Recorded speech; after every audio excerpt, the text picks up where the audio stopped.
Welcome back, my students, to another episode of Comic Class. And in today's video, guys, we're going to be looking at JLA by Grant Morrison, issue 16 and 17. Now, I've been covering each Justice League by Grant Morrison by volume, but with these set of videos, I'm going to have to do it differently because just like American Dreams, this one is split up into 4 different story arcs throughout the volume, and I'm just not a fan of, talking about tons of stuff that doesn't go together. So instead, we're going to be cutting it up into 4 videos talking about each of the 4 story arcs.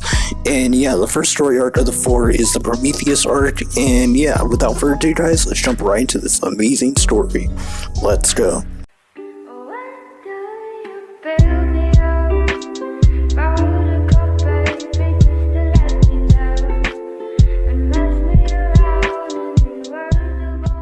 So this story pretty much starts off with Lois Lane, basically with Martian Manhunter having disguised himself as Clark Kent with her so that his Superman's identity doesn't get found out, because basically what's happening is they're sending people up, news people into the Watchtower to talk about to the Justice League about their new members. And this is where we get revealed to Superman and the rest of the Justice League, and basically telling us that they have introduced new members, and there's this guy called Retro who is their newest member to be added to the League.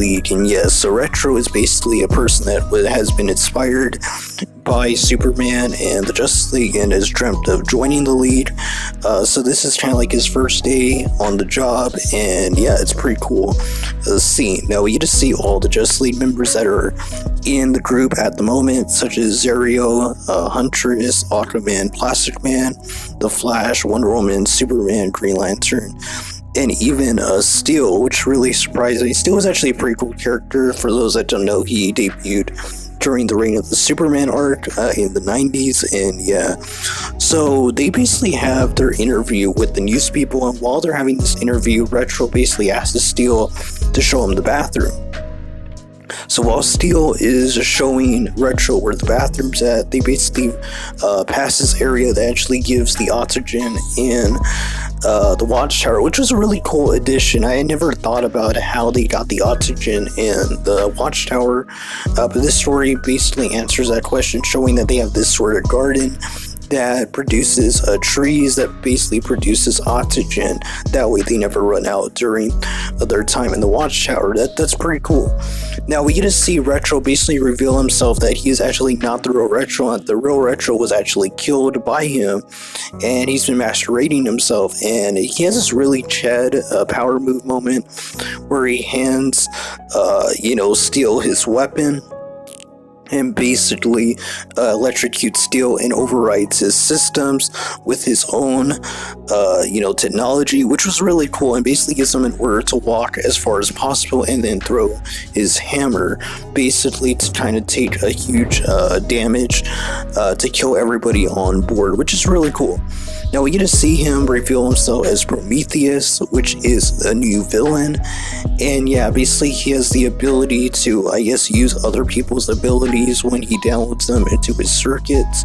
So I'm guessing he's a type of cyborg or something like that. So basically Martian Manhunter basically arrives and tries to take Prometheus on, but Prometheus basically has records on how to deal with every superhero on the planet. So he basically knows that Martian Manhunter is weak to fire, so he uses a fire type of blast to kind of like ignite Martian Manhunter and make him weak.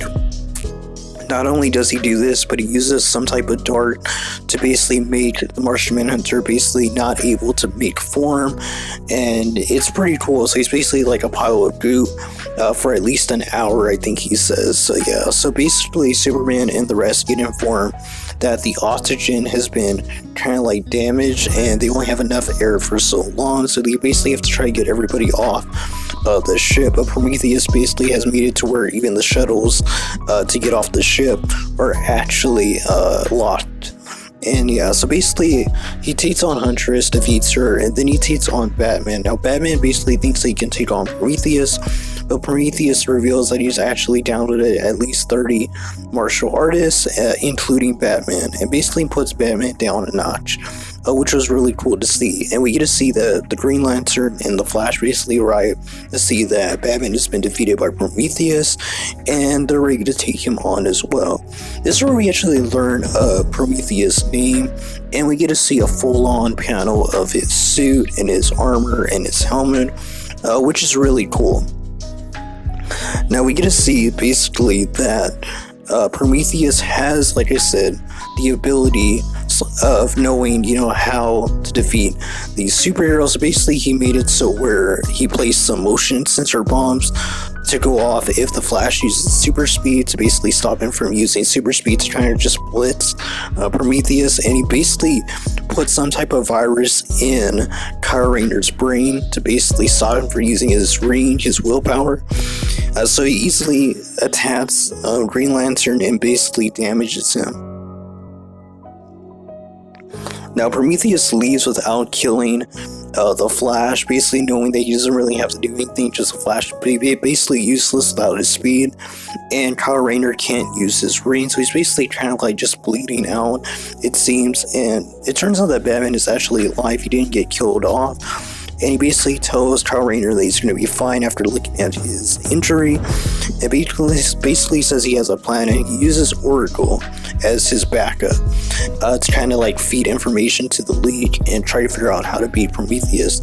Now we get to see that Steel basically does his objective and throws the hammer basically to kill everybody, but Plastic Man stops the hammer and sends it back to Steel, giving him the ability to override the system yet again and gain control over his body, which was really cool. Now Plastic Man had some funny lines here, and it looks like they might actually get along well in the future, as Steel does make a comment about being Plastic Man's best friend at the end of the comic.